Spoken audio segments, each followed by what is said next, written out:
Assalamualaikum warahmatullahi wabarakatuh. My name is Ainaa Haziqah Binti Fuzi. My matrix number U2003540. Today, I will deliver a speech which is the topic Islamic economic system from principles to microeconomics and macroeconomics field.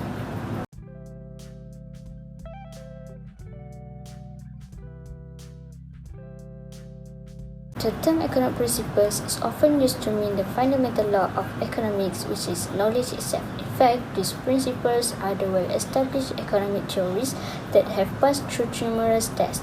They have become economic laws that serve to guide the decision-making of consumers, producers, capitalists, workers, investors, and government alike. In view of the above argument, one may ask, how are the economic principles connected to economic theories, which is both microeconomic and macroeconomic theories? Therefore, our aim of this speech is to link the original sources of knowledge with economic theories. But before we are able to link it, we discuss first the principles underlying the Islamic economic system.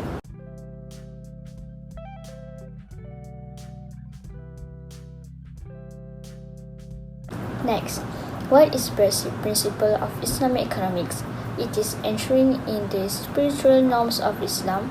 Islamic economy is based on a paradigm which has socio-economic justice as its primary objective. Unlike the modern economic system, which are based on the philosophy, the Islamic economic system is directly guided by Allah Almighty Himself. Some of the principles of the Islamic economic system, as laid down by the Quran and the Sunnah, are discussed as follows. Allah determines right and wrong. Islamic economic system should principally first make distinction between what is permitted between lawful, which is halal, and what is forbidden, being unlawful, haram, also harus, compulsory, and makruh. To determine what is permitted of lawful halal and what is forbidden or unlawful haram is the sole prerogative of God.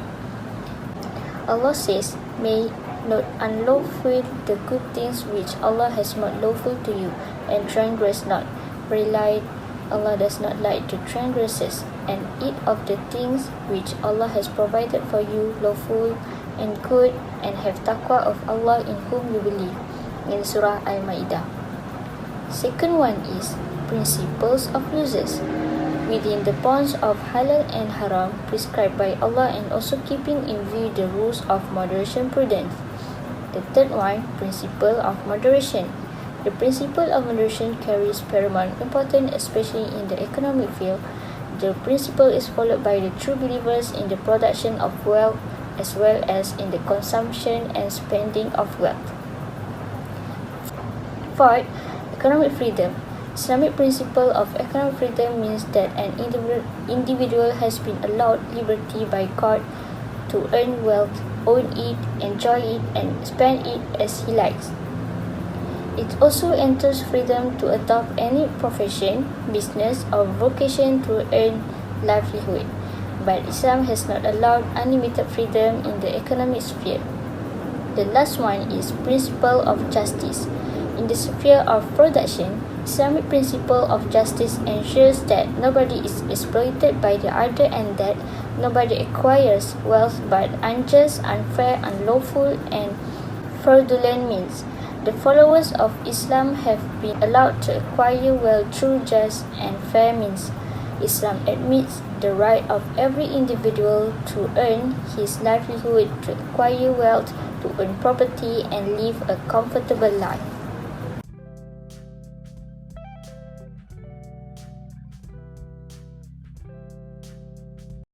Next, let's go through microeconomics and macroeconomics field from Islamic perspective.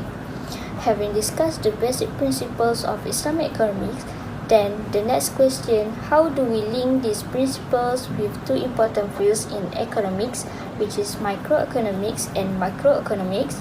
Before we get the answer, let me look the current thinking about those fields. Microeconomics look at interaction through individual markets, given scarcity and government regulation. A given market might be for a product, say fresh corn, or the service of a factor of production, say bricklaying. The theory considers aggregates of quantity demanded by buyers and quantity supplied by sellers as each possible price per unit. For macroeconomics, examines the economy as a whole to explain broad aggregates and their interactions top-down, that is, using a simplified form of general equilibrium theory. Such aggregates include national income and output, the employment rate and price, inflation, and sub-aggregates like total consumption and investment spending and their components. It also studies effects of monetary policy and fiscal policy. Based on the above definition, we will discuss both fields from Islamic perspective separately, although both cannot be separated. First, microeconomics field, which is the first is market structure and the second one is theory of price.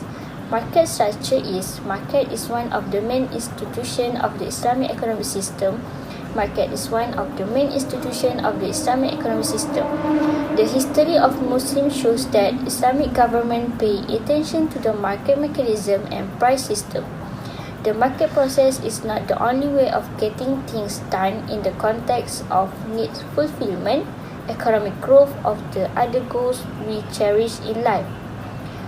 In the second one, in theories of price, Ibn Taymiyyah has analyzed how prices are determined in the market by the interplay of demand and supply forces. According to him, prices could increase due to the shortage of supply of the commodity in question and also because of higher income of the people. Then, macroeconomics field. I will say three of them. First is investment. The introduction of Islamic banking stems from the fact that Islam prohibits interest riba and encourages trade, which is buying, and partnership, which is Shariah. In conventional finance, where interest represents the contractible cost for funds tied to the amount of principal over a pre-specified lending period, the central tenet of the Islamic banking system is the prohibition of riba, whose literal meaning and excess is interpreted as any adjustable increase of capital, whether through loans or sales. The second one is production of wealth. In order to fulfill the daily needs and requirements, Islam permits the Muslim to produce and manufacture such things which are quite essential for human life. For the production of consumer goods, the combination of land, labor, capital, and organization has been approved by Islamic economics. The last, distribution of wealth.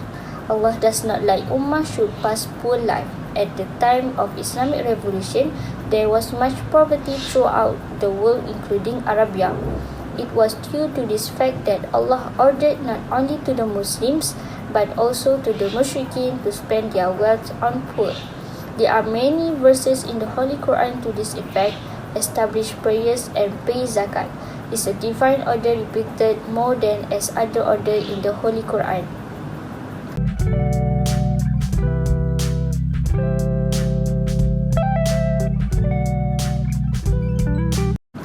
For the conclusion, the main aim that I want to deliver is to link the original sources of knowledge with microeconomic and macroeconomic theories.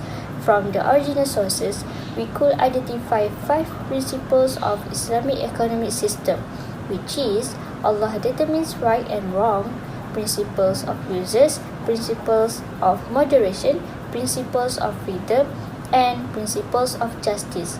Then the economic theories could be presented if the principles are adopted. So that's all from me. Thank you.